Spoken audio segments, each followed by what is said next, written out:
Welcome to the No Limits Life podcast with your host, Nordine, and my co-host, Ken, where we explore how to live a life of balance, strength, and inner peace. No limits, no filters, just real talk for real transformation. The truth about burnout. Burnout is not a sign you're broken. It's a sign you've been too strong for too long without giving yourself the care you deserve. Pushing through everything isn't always strength. Sometimes true strength means knowing when to pause. Burnout doesn't mean you failed. It means you've carried too much for too long without enough compassion for yourself. Real strength is not endless pushing. It's knowing when to stop, breathe, and rebuild. Hey, everyone. Again, welcome back to another episode of the No Limits Life. I'm your host, Nordine. Ken, how you doing? I'm your co-host. Good. You're I'm Ken doing Quillis. this I'm very excited to be remotely. here with you today. Yeah, this is pretty Yeah, I cool. miss you, man. I'm from the iHeart Studios here. It's so fun to do this. Burnout, it's a real thing. Mm. I have gone through it. You have gone through it. Many people I know, many people I work with have gone through it. And so many people are also in denial about it, even though they're going through it. They continue saying that they're okay. What is your experience about it? What happened when, first of all, did you see it coming? Now, it snuck up on me, and it happened to me twice. Mm-hmm. I remember seeing a psychiatrist actually. He says, well, if this ever, because I was so paranoid this would happen to me again. He goes, well, if this ever happens to you again, it's probably going to be quicker, fat, and deeper. And I said, oh God. And he goes, and if it happens to you a third time, it's quicker and deeper than that. And he goes, then you're in big trouble, basically. So the second time this happened to me, I was literally sitting in my office at these radio stations, and it just hit me. And I suffered from depression, and depression and anxiety kind of go together, but it hit me hard, and because it was the second time I got it, and it was very fast, very dark, very quickly. Yeah, I was just burned out. Yeah, and it's very interesting. You say that your psychologist warned you that Mm-hmm. if it came again, it was going to be worse.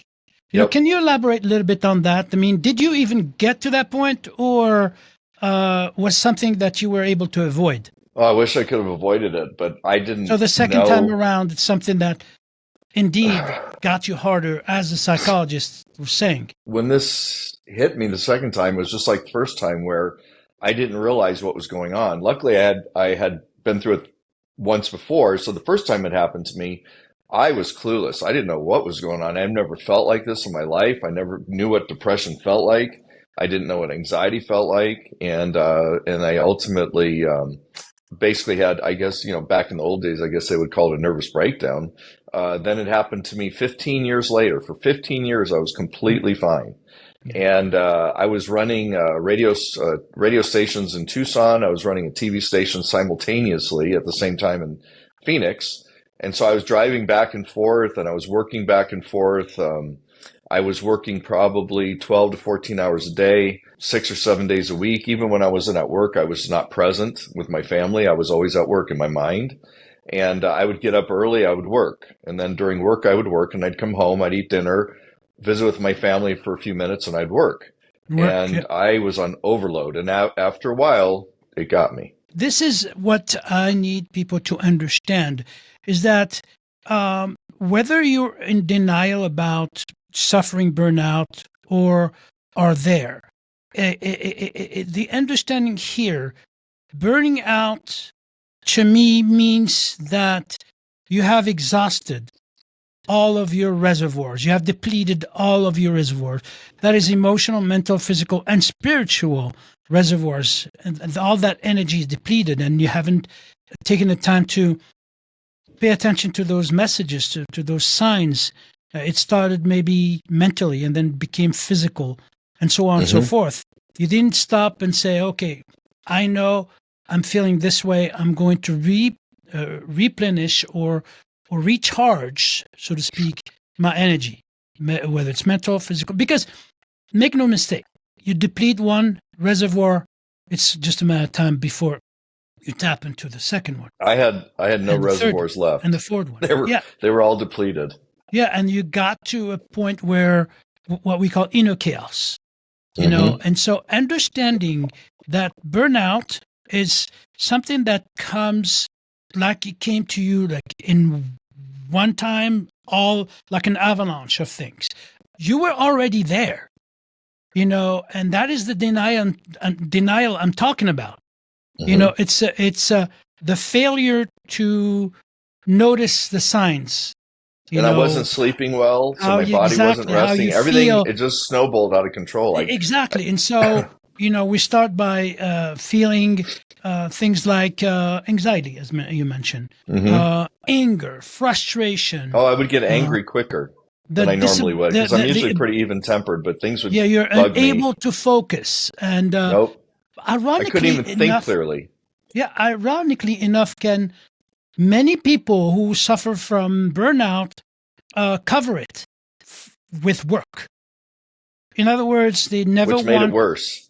Exactly. They never want to be alone because that's when you start feeling, and it's whether it's coping with alcohol or other substance or the addiction of being around surrounded by people all the time, work addiction, and all of these things are just masking. In my job, I was surrounded by people all the time. I mean, I literally would have people follow me to the bathroom. Yeah. And I remember one time I was walking down the hallway and I was talking with a woman and I had to go to the bathroom. And I was thinking, oh my God, she's going to follow. And then I get in the bathroom and it's a men's bathroom, of course. And she didn't follow me in there. I thought, oh my God, this is so nice. She couldn't follow me in the bathroom. So I actually stayed in there a little longer than I needed to because I was alone. Mhm. I had a break. And Yeah. yeah, I wasn't giving myself any breaks. Yeah, one of the biggest challenges with burnout is recognizing it early. Okay. Because if you're like me, you might be tempted to just push through. I like to work, right? But the truth is, pushing harder doesn't solve it, it makes it worse, It did make it worse. It did. because that's we coping, you know, the best way we can, but that sometimes is not the right way. And covering it with more work is not a good idea. So, what is No, it makes it worse. um, your experience? You mentioned that you were, you know, covering it with work. So you were Hmm. seeking work to push that stress away. What was going Yeah, on in your head? I just thought if I worked, I could work through it. I thought, well, I'm Work tough. through it. I'll just work through this. And then people Yeah. would ask me, hey, I literally was walking down the hallway and my program director, I remember walking down past his office. He goes, hey, he calls out to me. I go, yeah, what's going on? He goes, are you okay? I go, yeah, I'm fine, which I wasn't. And I go, why? He goes, I don't know. You just don't look right. I go, no, no, no, I'm fine. Mhm. I'm fine. Everybody that would ask me, oh, no, no, I'm fine. When I was dying inside. But to everybody, I would just tell everybody, oh, no, no, I'm fine. And it was a lie. I was not fine. And Yeah. then I started drinking because I couldn't sleep at night. So I had this great idea. I thought, well, gosh, I bet you if I drank a little bit, that'll put me to sleep. And it did. But the problem is I'd wake up a couple hours later. And then after a while of waking up, several days into this, a couple hours later, I thought I had another great idea. I go, you know what? If I drank to go to sleep and I wake up 2 hours later, I bet you if I drank again, that would help me go to sleep again. And it did for another couple hours. And then I would drink again. And before I knew it, it was over. Game Yeah, over. it was a full blown addiction. Yep. Yeah. It was terrible. It's so ironic though. We seek things to make us feel better, okay? And it does for a few seconds, few minutes. And then we seek more, go back to that feeling. But Yeah. it's never the answer. I was too No. afraid, going back to what your first question was, I was too afraid to let my family know that I wasn't feeling good because I was afraid they would be afraid. And then I didn't want to let my bosses know, the owners of the company, that I didn't feel good because then I thought, well, they'll think I'm weak and they won't want me around any longer. So now I'm afraid I'm going to lose my job. So Mhm. that's a fear. And then I didn't believe in therapists at all or psychiatrists. I thought that was a bunch of hocus pocus. So I had nobody to talk to on a professional level. And in hindsight, if I could do it all over again, I would have told my family, I would have told my employer, and I would have got a therapist. But I didn't know. You didn't want to listen to it. And, talking No. about that fear, I love that saying, the only way to get out of a hole is to stop digging. Yeah, I was digging. Yeah, and before you know it, there's no way to get out of the hole. The Nope. burnout symptoms can look like irritability, cynicism, anger, lack of motivation, as I mentioned before, physical symptoms like headaches, stomach. There's many, many, many symptoms, and those are the ones that we need to be paying attention to. It's your body way of waving the red flag. It's telling you, hey, be careful. We are entering, uncharted territory here. Do something. Get support. Talk to someone. You mentioned before to me that when you were going through that, you thought you were going crazy. I did. I thought I was loose. Right? Well, here's why I thought I was going crazy. Because this happened to me the first time. And then I knew I was in the hole the second time when this happened. So my boys have a band and they were going to drive from Tucson to Phoenix to go play a gig. And I never have missed one of their concerts until this time. And we were standing in the driveway and we were in Tucson. And I said, guys, you got to go alone. I can't go with you to Phoenix. And they said, why not? I said, because I'm driving myself to the hospital. They said, why? What's wrong? I said, I don't feel good. I needed to pack some clothes to go to Phoenix when I thought I was going to go with them for a couple of days. I could not pack. I had no idea. I didn't know what to put in that suitcase. And then I knew I was in big trouble because I could not think anymore. My mind was fried. I couldn't pack. I didn't know. I could not figure out what to put in that suitcase. So, and that's the depletion we were talking about earlier when, you're not going crazy simply because you were aware. But that awareness also led you to think that, okay, I can't focus. Something needs to be done. I was very anxious at that time. Very, very anxious. I could not calm down. And because I think I was scaring myself because I knew what I was heading towards. Yeah, it's a vicious cycle. Vicious cycle. When you're afraid and you start questioning your ability to perform, whether it's at work or in your personal life, you're afraid that people find out. I was definitely what afraid. You're thinking. Find out that you're getting weak. Us men, we have a tendency to think that we are, unbreakable. We are supposed to provide all the time. We're strong enough. It's a failure or weakness to go through burnout. It's and even feel anxiety. That's what I thought. I thought people, and then I thought people would think I'm literally crazy. And I was too afraid to let them know how I felt mentally because I would think, we got a Looney Tune with us. Yeah. And I was too afraid of that. Those who are listening or watching, I've worked with many people who are going through burnout or entering burnout. More often than not, what I've discovered is that they cope with many, many different things at the same time. They start using spiritual substitutes, as I call them, drugs or alcohol or other outlets to cover up. Their sleep is shut. Most of them don't sleep well or enough. Their nutrition becomes horrible. They start eating unhealthy and they work 10 times more. But guess what? The quality of the work is no longer the same. They think they perform well.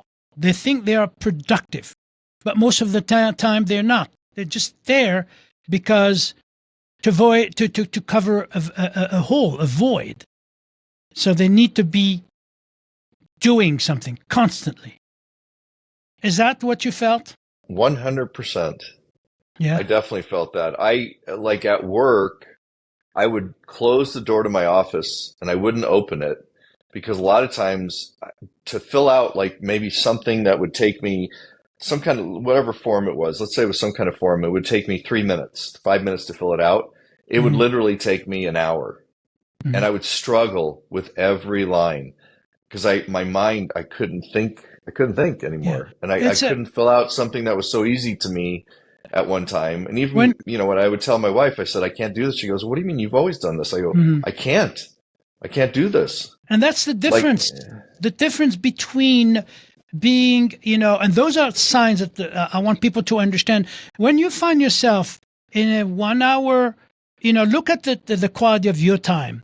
If your performance in 1 hour depleted of energy doesn't yield productivity, something is wrong. The opposite would be 1 hour full of energy. That means taking care of yourself mentally, emotionally, physically, and spiritually. You filled that hour, and with that hour, you can produce a lot. You're running on high performance. When you go through a burnout, so one of the signs is your productivity and performance takes a hit. Absolutely. That's what I've seen with most of my clients who were going through that. You gave yourself permission to say, I'm exhausted. Then you prioritize recovery, sleep, hydration, proper nutrition, light movement, and not as a reward, but as a necessary. You and I spoke about that when you were going through all these tools to get back on track. Give me an example or your experience about that path that got you back on track. unfortunately, you always hear this thing about rock bottom. Mm-hmm. Well, without giving you all the gory details, if we had more time, I would. But I got to rock bottom, and it was like this took me 3.5 years to get to rock bottom. Mm-hmm. And it was every day that I thought couldn't get worse, every day got worse. Mm-hmm. And it for 3.5 years, so that's a pretty deep hole I was in.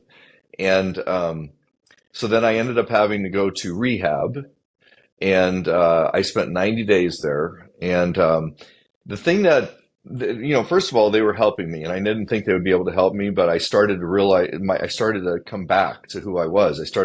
My brain started working again.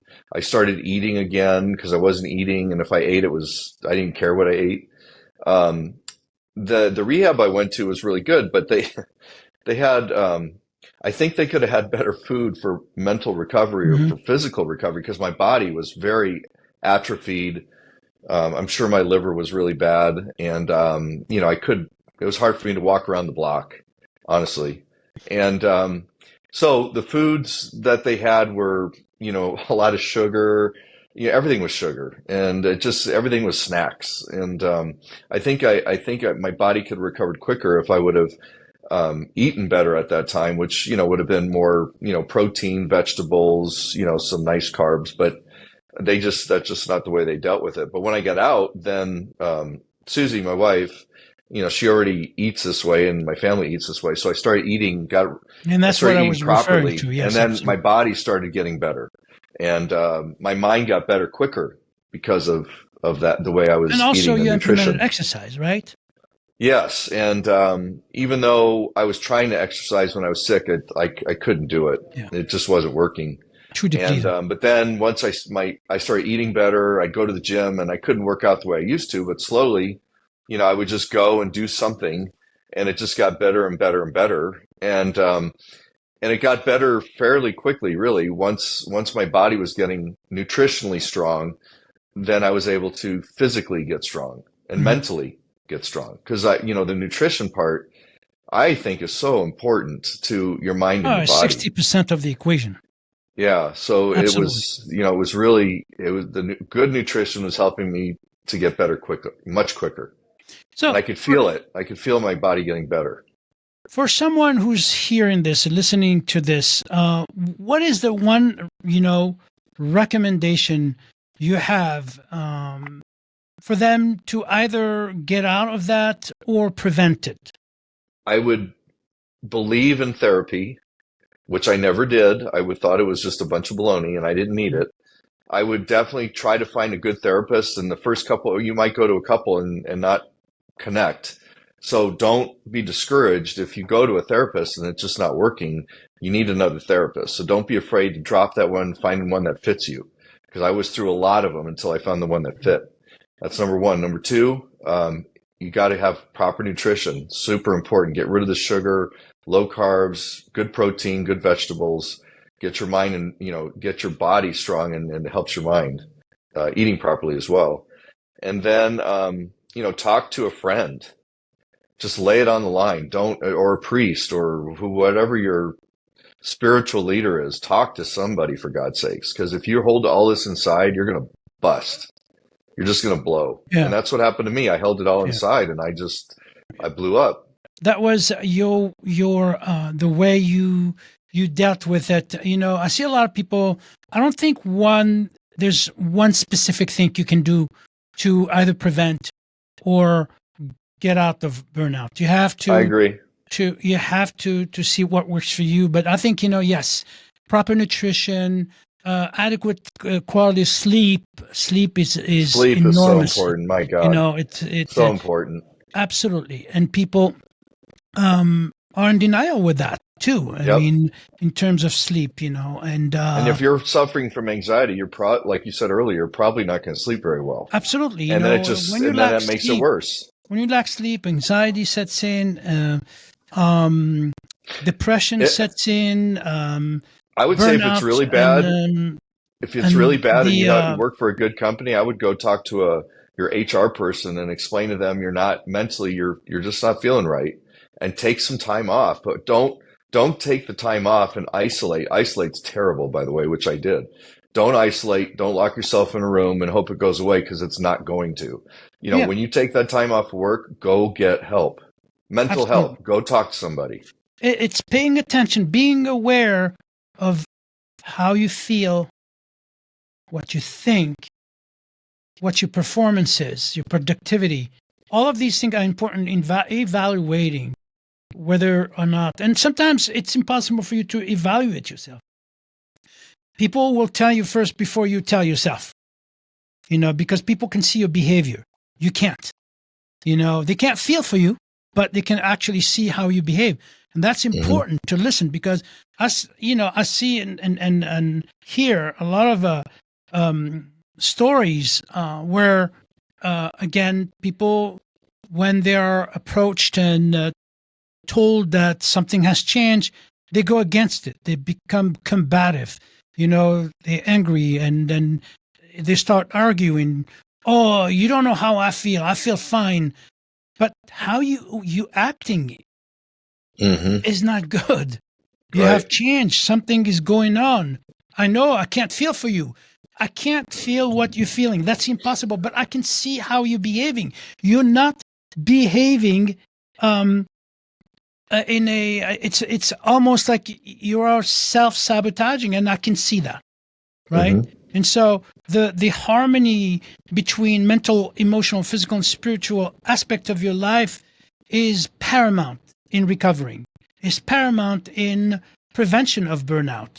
If you don't pay attention to that harmony, I don't like to call it balance, because I don't think balance really exists, because you can be imbalanced and 2 minutes later get a phone call and you're no longer emotionally balanced, right? So creating that harmony between the mental, emotional, physical, and spiritual aspect of your life, which I call it inner fitness, and that's why I wrote Inner Fitness. Is Great book, by the way. Thank you. I read it. People prevent burnout, because I see it. Unfortunately, I've seen it too many times, and even with myself. When I was competing, when I was leading a very important program at Miraval, ironically, was teaching people to create that harmony. But we were creating something, and some of us completely were, overwhelmed with what we're doing. We were building something which became now worldly renowned, but it was at a price. Many of my colleagues did suffer from burnout, and I was one of them. And I think the important thing is to realize that, hey, I need to pay attention, not only to myself, but I need to pay attention to the people who love me. Because why would they say that? why am I fighting it in the first place? Would you say that you fought it with your family and friends Oh yeah. at the beginning? Oh yeah. I fought it. Susie kept saying, everybody noticed there was something wrong with me. Oh no, I'm fine. I'm fine. I have a temper now. Never used to have one, but I'm fine. So yeah, it And you know what's y- interesting, Ken, is that I remember when we sat down one day and mhm, you were going through that, and you were at a point where you were trying things, mhm, sound healing and trying different things. right. And, you know, but you ended up seeking help from a therapist because Mhm. nothing worked. No, even the therapist that I first saw, I didn't like any of them. I'm actually surprised I kept looking for one But because eventually you got to the point yeah. of, return, not no return, but return because Mhm. you were strong enough and then you had the support. Again, support is paramount. Yeah, I had great support. Listening, Very, very pay good attention, support. be aware not only to how you feel, but what others say. Put a program together, put a plan together, have a support system around you, and that's the only way you can get out of it or prevent it. Um, Now you're allowed to rest. You're allowed to recover. Now you're stronger and better person. The one recommendation to close that you have for people who are recovering from it, you know, not those who, because we already talked about prevention, Mhm. people who are recovering and they're at that edge where they're fully recovering. Is there one advice you have for them? Yes. It's your word. Awareness. Uh-huh. You have to be aware you have to, don't forget what happened. And if you can, it's painful, but analyze how it happened and be aware of the signs. Um, don't fall in the same hole twice or three times or four times like I did. You have to pay attention. And I all this stuff I didn't believe in. Like what I'm going to say right now, I never believed in this stuff, but I meditate every day now. Every day when I first wake up, One before of I'm out of the bed, I one of the meditate. other tools that they can use, meditation, yoga, Yep, yep. absolutely. Yeah, these And are I the so I all the tools. meditate. I read every day. I pray every day. Yeah. Um, I I get I'm in part of a meeting with a group of people like me that we meet every day, and I get to hear from them, and I get to share with them, and Mhm. but I learn from all of them every single day, Yeah. Yeah. and all that it's a support group that I'm part of. Mm. So we all basically have vowed to each other if we're feeling something's not right, let the group know, and we're going to help each other, and Knowing, it's knowing. awareness. And this Hmm. is why, like I said, I wrote this book. It's all about awareness. And awareness means you're going to find out the tools you need before you get in trouble. Okay. And that's what you did. You were able to use awareness. And that's my advice too, to people that um, either that are trying to prevent from burnout or going through it. Well, thank you, Ken. Thank you for sharing. I know it's not easy to share that. Many people wouldn't sit where you are and tell us about that Hmm. kind of thing because it's a profound, um, sort of environment that we tend not to share. But now you're in the business of helping. We're doing this show together and help people bring that awareness. I hope we can just Build, help at least one new person. One new person, if they can get one thing out of this that we talked about today, that would be golden for me. yeah, yeah. It's building a life of no limits or no limits life. Hey, Um, you should name a book after that title. I like that. That's a oh, the great book's name. coming out. Nice. We When do we finally get to read it? signed with HarperCollins, and the book is scheduled to be out in September 26th. Might All be right. even earlier, but it's Do you know done. where I can get a copy? Can I get a copy from you? Can I You'll buy get one from you? I will get you the first copy Will you sign it for I me? have as soon as I get it myself. Sign But it for me, yes, it's Nordine. scheduled to be out September 2026 by HarperCollins and Harper Celebrate. Nice. And yes, in it, there's a lot of tools, inspirational tools, to help build that awareness.